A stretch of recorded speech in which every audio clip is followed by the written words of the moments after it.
Congressman Stephen King, welcome to the show. Thanks for having me on. I appreciate it, Eliot. Our pleasure. Look, let's see if we can agree, at least on the premise. Do you agree with the White House and a boatload of economists out there that if we don't raise the debt ceiling and go into default, that would be an economic cataclysm? I think it could take us into that if we slide into that thing over a period of time. I don't think there's a hard break on it that gives us a definite date, but it's something that is impending, and I think it'd also be responsible for especially the conservative members of the House to say to the president, we're just going to give you a new credit card. There's got to be some kind of an agreement here. If we fail to do so, then also the credit markets will start to dry up because they will lose faith in the full faith and credit of the United States because we will not have kept our house in order. Well, Congressman, the backdrop to this, of course, is today's dismal economic news, and it could get worse on Friday with the sort of the broader employment numbers coming out from the government. But let me ask you this. What is the bargain you would like to see struck?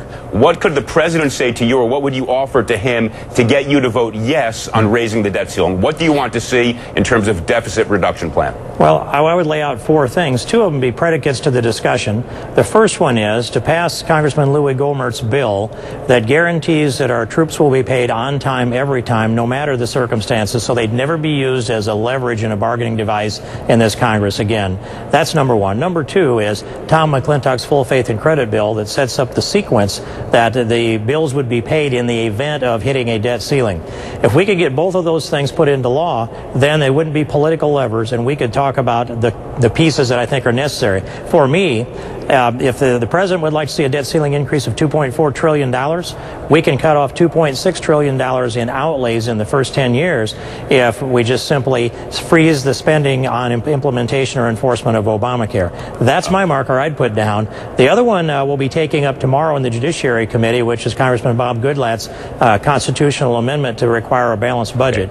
And that's worth a lot, but wait a minute, Congressman, I got to push you a little bit here. The first one, paying the troops, everybody agrees on that. The second one, setting up a sequence so that if we don't have enough money, that's a little technical. Let lawyers deal with that, but that's saying making it easier to go into default. Let's not go there, but let's not debate that right now. Three, I think you're just factually wrong. The Congressional Budget Office has said that Obamacare, which is your phrase for it, the president's health care bill, will actually save trillions of dollars over the next decade. But what I think I just heard you say is the only actual spending cut you're suggesting, put aside a balanced budget amendment, that's words, I don't diminish it, but it's words, the only cut you're suggesting is repealing health care. Am I correct about that?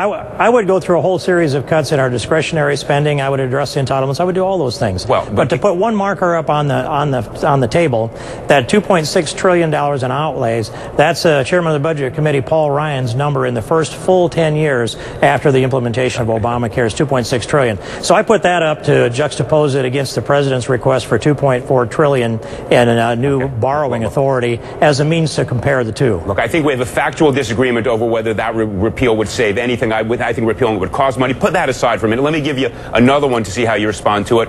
We spend $6 billion a year subsidizing ethanol production, which the Wall Street Journal, a very conservative newspaper, the bane of my existence for a couple of years, has called a racket. I think they call it a shameless racket.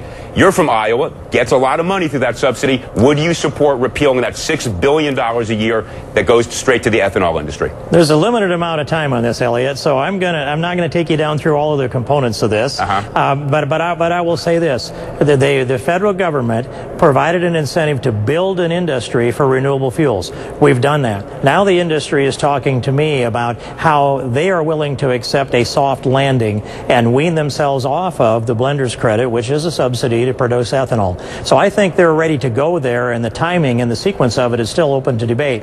And yes, I will support that. It looks to me like the industry is ready to accept that, and over a very short period of time, I think the industry can stand on its own 2 feet. So I think we get there and resolve that issue eventually. All right, look, I'm with you on that. Anybody from Iowa willing to say repeal the ethanol subsidy, even if it's over a matter of years, I applaud you for that courage. You may have some tomatoes thrown at you or corn ears thrown at you when you get back home.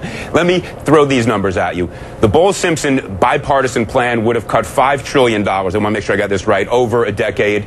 The Paul Ryan plan, your guy's plan, Chairman of the Budget Committee, Republican, cuts $6 trillion, requires $5 trillion in additional borrowing Paul Ryan requires $6 trillion in additional borrowing, and the president's budget requires $7 trillion in additional borrowing. They all require that much additional borrowing over the next 10 years. That blue line there on the screen is where the current budget deficit limit is right now. The red line is what is required by Paul Ryan. So given that your own plan requires an incremental $6 trillion in borrowing, don't you need to agree with the president that raising that debt ceiling is a necessary next step? Well, I think you also have to agree that the Ryan budget cuts $6.2 trillion out of this. And looking at your chart, and I can't see what you have, but I think I've seen the same chart. The president's line is above Paul Ryan's line. It's off the chart.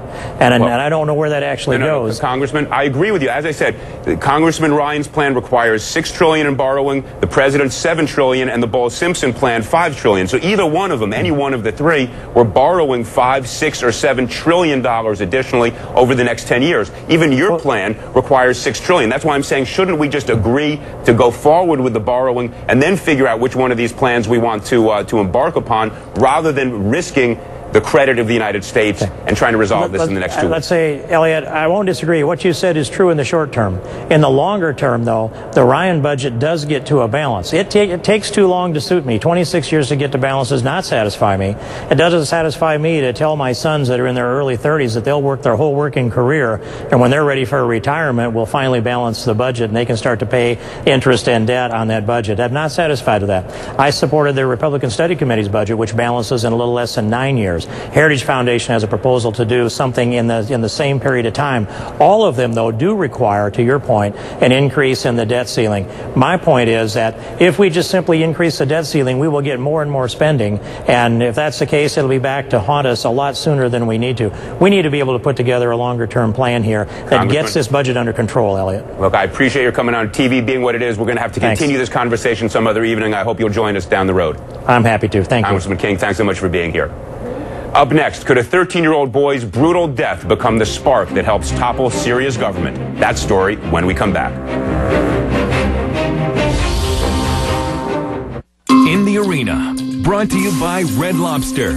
Stop by Red Lobster today and take advantage of our new 4-course seafood feast for just $15. You've never had Red Lobster like this before. Your own complete 4-course seafood feast for $15. Start with soup like our hearty New England clam chowder. Then enjoy a fresh salad with unlimited Cheddar Bay biscuits. Followed by your choice of one of 7 entrees, like new shrimp and scallops Alfredo, spicy coconut and citrus shrimp, or wood-grilled fresh tilapia. Then finish with something sweet, all for just $15. Right now at Red Lobster. For strong bones, I take calcium. But my doctor told me that most calcium supplements aren't absorbed properly unless taken with food. He recommended Citracal. It's different. It's calcium citrate, so it can be absorbed with or without food. Citracal. J.D. Power & Associates ranks Quicken Loans highest